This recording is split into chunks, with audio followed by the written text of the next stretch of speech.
our committee members to make sure that everyone makes their way to room 3191, not 4203 per usual, but room 3191, so we can hear AB 133.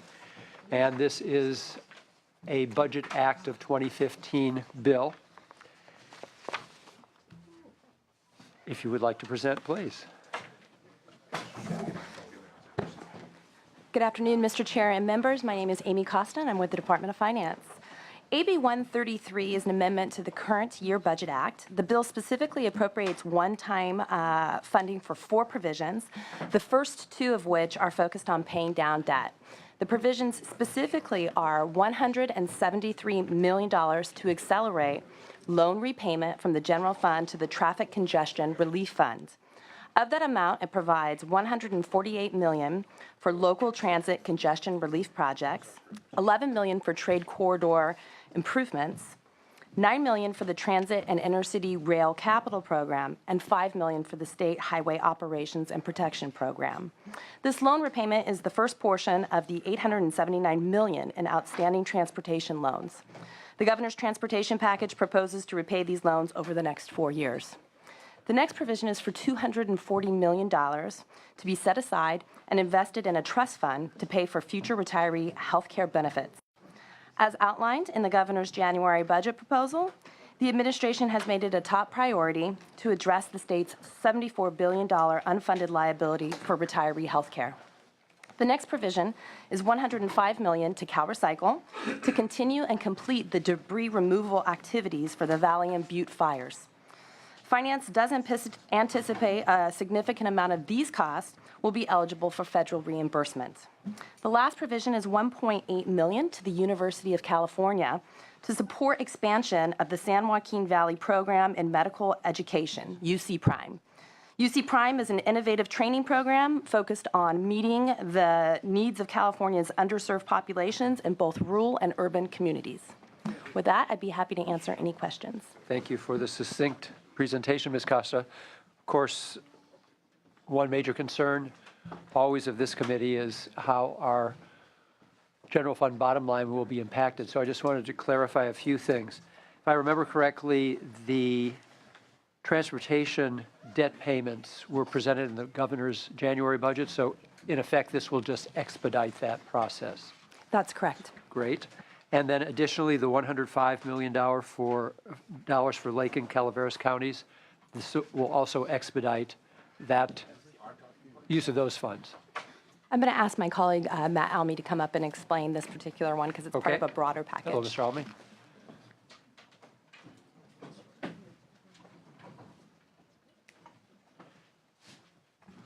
Hi, Matt Almy, Department of Finance. Similar to the issue you just discussed, the $105 million that's part of this bill was also part of the governor's budget and proposed for current year. And so this would appropriate in a manner that's consistent with what is already included in the governor's budget. Great. But again, put in here, it will be expedited. That's right, and then finishes the remaining fire debris removal costs for the different properties that remain to be completed. And those counties need that help. Absolutely, true disaster. Great, thank you. And then, Ms. Costa, on the $240 million toward the unfunded liability for retiree health and dental benefits, very important. Glad that we can do that. How will we be determining, or what's our participation in the determination as to whether that comes out of Prop 2 or out of our general fund, given, of course, that the voters require that 50% of all of our Prop 2 dollars be used for the purpose of paying down debt? That particular provision is theoretically eligible for Prop 2, but that'll be part of the discussion that we engage as part of the normal budget process with this body as well as the legislature as a whole. This Budget Act of 2015 bill will appropriate it, but it's silent on from where it is appropriated. That's correct. Okay. We'll put that off for another day. We'll have plenty of time to discuss that. Okay. Yes, Senator Wolk. Thank you, Mr. Chair. Just some clarification on the transportation-related funding. Are there specific projects, or does this follow an existing prioritization already in place and just accelerate some funding, or what? Is this one time? Is this Hold on continuing? one moment. I can say that I know for the $148 million for the local transit congestion relief projects, those are projects that were actually local projects that were programmed when TCRP was created and funded in 2000. So these are local projects that have gone forward, and it will repay these local projects. Are the others, Trade Corridor and Intercity Rail and all of that? The Those, SHOP program? yeah, those are programs that are part of our January proposal, actually. And I may have to get you more information on those, I'd Senator. appreciate that. Thank Yes, you. absolutely. Thank you, Senator Wilk. Before we go to Senator Morlock and then to Senator Roth, we're going to establish our quorum. Leno, Here. Nielsen, Allen, Anderson, Bell, Block, Hancock, Mitchell, Monning, Morlock, Wynn, Pan, Tabley, Roth, Stone, Wolk. We have a quorum. We do have our quorum. Thank you all for being so prompt. Senator Morlock, followed by Senator Roth. Well, thank you, Mr. Chair. Just a few quick questions. The funding source, we're just using the revenues in excess of projections? Is that what we're doing? These are general fund dollars. They're one-time in nature. And again, the focus is to use them for one-time purposes to pay down debt. So, but they are general funds and they're one-time in nature. But the money's there because we have extra revenues? Part of this is part of months-long of conversation between interested parties as part of a couple of other broad-based issues. And so these are the appropriations in the current year that reflect some of those conversations. I'm new here, Ms. Costa, so Yes. forgive me for Me asking too. elementary questions. Will we see more bills like this where we're going to appropriate more in the 2015, 2016 budget? Is this? I think it's always a possibility, and it's certainly within the purview of the body to decide those things. But many of the conversations we're hoping will take place in the normal budget process as part of our ongoing conversations with the caucuses and the So legislature. in these conversations, Yes. you're setting aside $240 million to pre-fund the retiree medical, which is stated with the most recent actuarial study to be at $74 billion.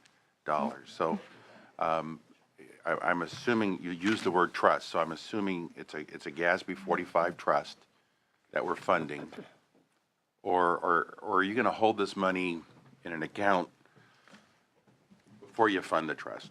I'm going to let my colleague Eric Stern. Department of Finance, thank you for that question. Correct. The dollars would flow into the trust fund that is held over at CalPERS. That's a GASB 45 OPEB trust fund. So once you put them in, you can't take them out. Correct. So right now, the governor is negotiating. Mr. Stern, we've had discussion before, but the governor's negotiating to try and get employees to pay a portion of their salaries into this trust as well. So if the employees are paying into it, how do we match this up with an employer-paid portion? Sure. So the item that's before you is actually supplemental to that. So this is the $240 million is above and beyond any amounts that the state would match as part of, and so as part of a memorandum of understanding that we would reach with our labor unions. So it's supplemental. So are we using it as a negotiating tool to say we'll match you with this money, or this is just we're just doing this on our own without any? We're doing this on top of any agreements that come in. So we do stipulate in the provisional language that the amounts would be sent over to the trust fund after the MOUs are ratified and have included sort of as a kind of a bonus on top of the employer match. Okay, so there's the sequencing. You're setting it aside, but you're not funding the trust until you've got some agreement. Right. So there's language in the provision that says by November 1st we would sort of issue a directive to the controller's office to push the money out of the budget item into the trust fund over at CalPERS. Okay, so if we're using CalPERS to invest the trust funds, they're going to theoretically provide us a 7.5% return on the money. Is that? So the money is invested in a portfolio that's approximately that much. It's about 7.3% is the assumed rate. So if we're relying on 7.5%, then with a $74 billion balance every year we could probably fall behind by over 5 billion if we're not funding this. Right, and that's why, right, $240 million goes this much of the Yeah, way. I mean, it's spit, right? I mean, Well, I mean, it helps a lot because I think it builds on top of the efforts that the administration is making with with the labor unions to sort of fully pre-fund those levels and sort of get us on a course towards eliminating that unfunded liability. But this is a long-term problem that we have that we know and acknowledge that it's going to take decades to build our way into sort of a fully funded retiree health care program. no, I'm not arguing against what you're doing. I'm just trying to figure out with a commitment that we should be making of at least 5 billion a year, where is that going to come from? And that's certainly not going to come out of the wages of employees. So how do we get to a point where we start reducing that 74 billion as opposed to just getting enough, a little bit in, but still watching it grow? Right. So the strategy that we're proposing with our labor unions is to, if we're able to match employer and employee contributions to fully fund what's known as the normal costs going forward, if we get up to that within a few years, we'll actually be able to freeze that unfunded liability from growing. So we'll be fully funding liabilities as they accrue going forward. And as part of the trailer bill that we passed last year, is that we agreed to the money that we put into the trust fund, we agreed to basically sit on for 30 years or so and let that accumulate interest and not try to draw it down. So the way the actuaries have modeled it out is that we hopefully would be able to get to a point 30 years from now, if we're fully pre-funding, this $240 million is going to help sort of a bonus payment on top of that, that'll accrue interest over 30 years. We don't plan on touching it. It'll slowly erode that unfunded liability over a period of time. So we call it the annual required contribution, the ARC. Do you know what that number should be now?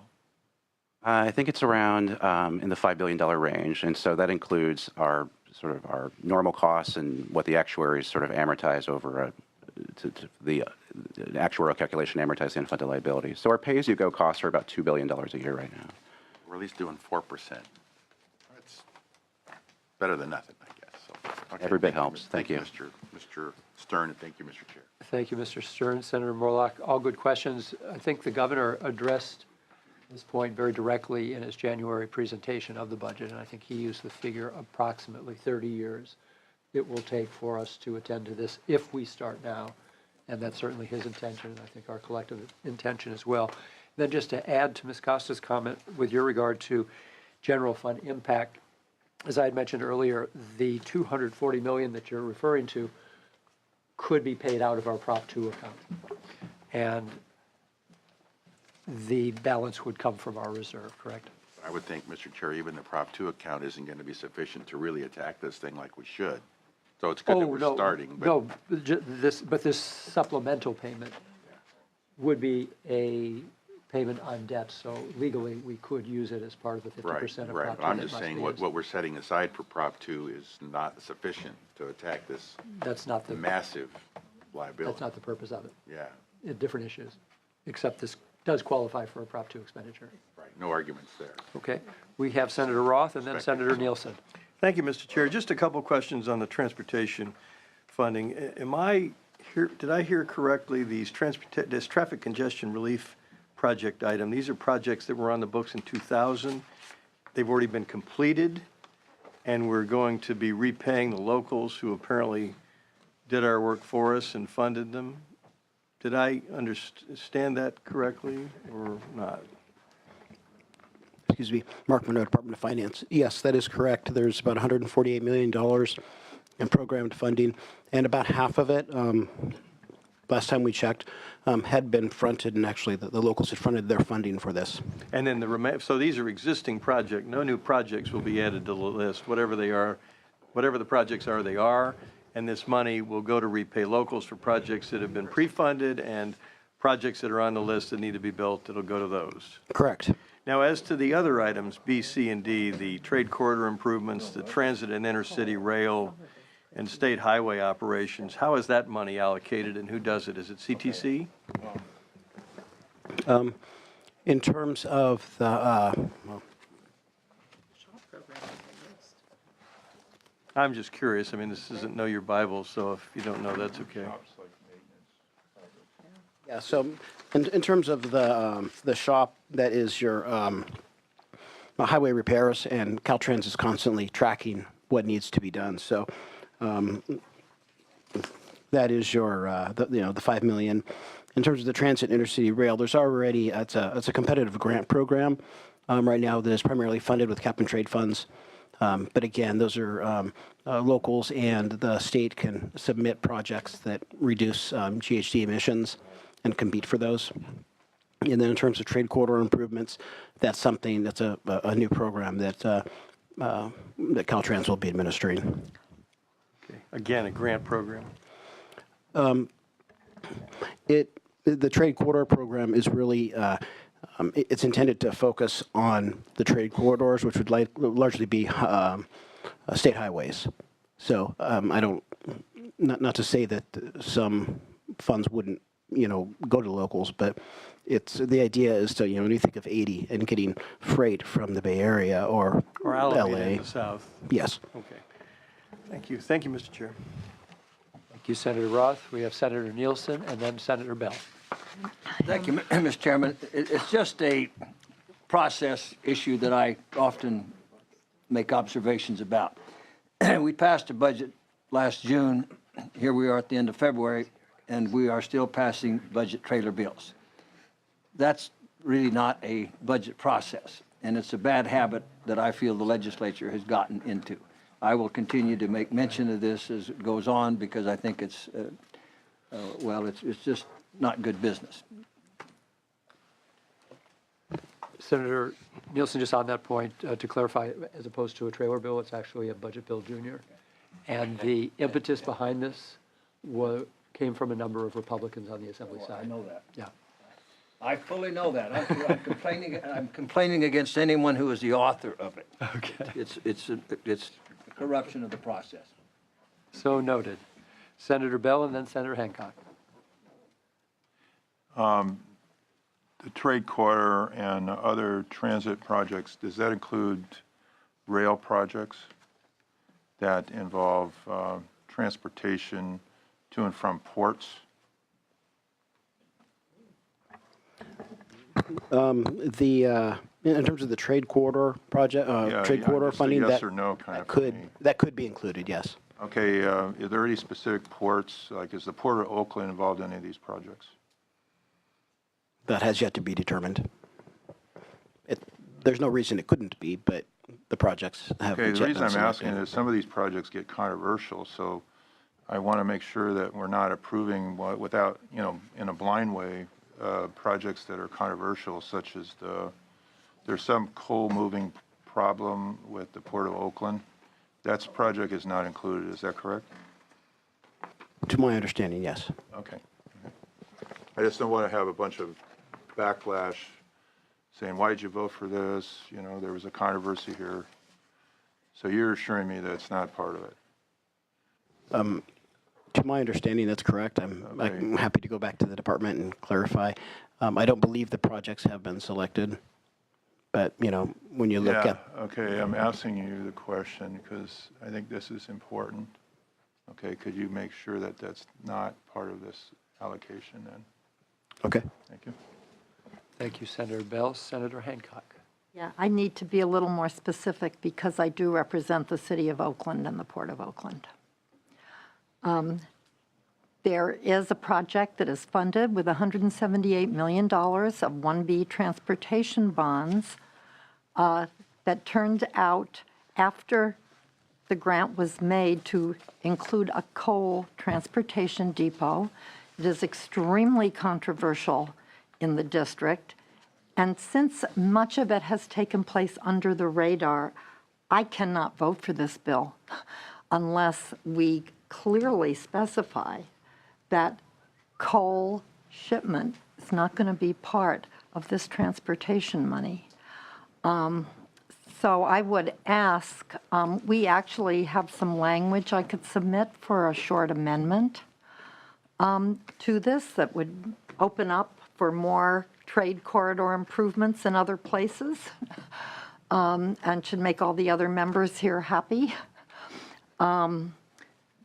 But I'm going to need clarification.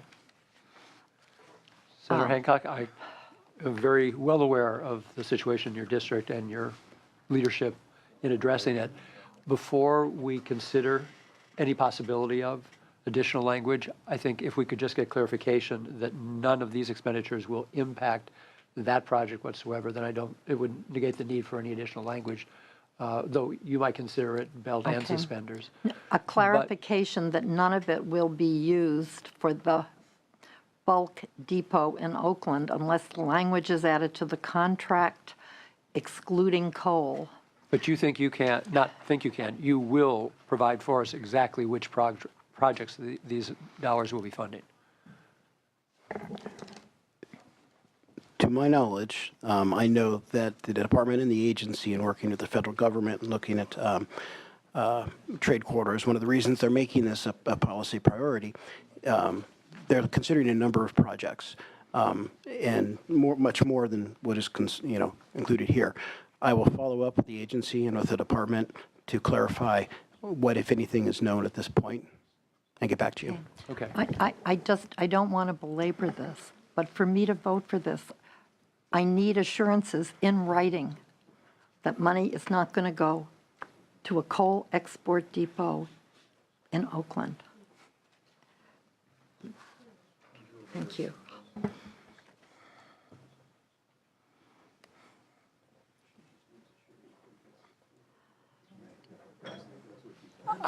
What time frame were you thinking of taking to answer our questions? Because clearly the assumption is we're going to take this up on the floor tomorrow. Thursday, excuse me, Thursday. Will tomorrow be sufficient? If not before end of day, no, tomorrow would be fine. My goal would be by the end of today. Okay, very good. So we'll find that out, and then we'll see if we need anything additional. All right. Thank you, Senator Hancock. Any other questions or comments?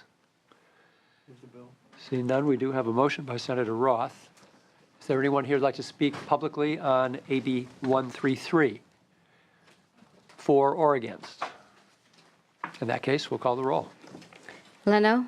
Aye. Leno, I. Nielsen? Aye. Nielsen, I. Allen? Allen, I. Anderson? Anderson, I. Bell? Bell, I. Block? Block, I.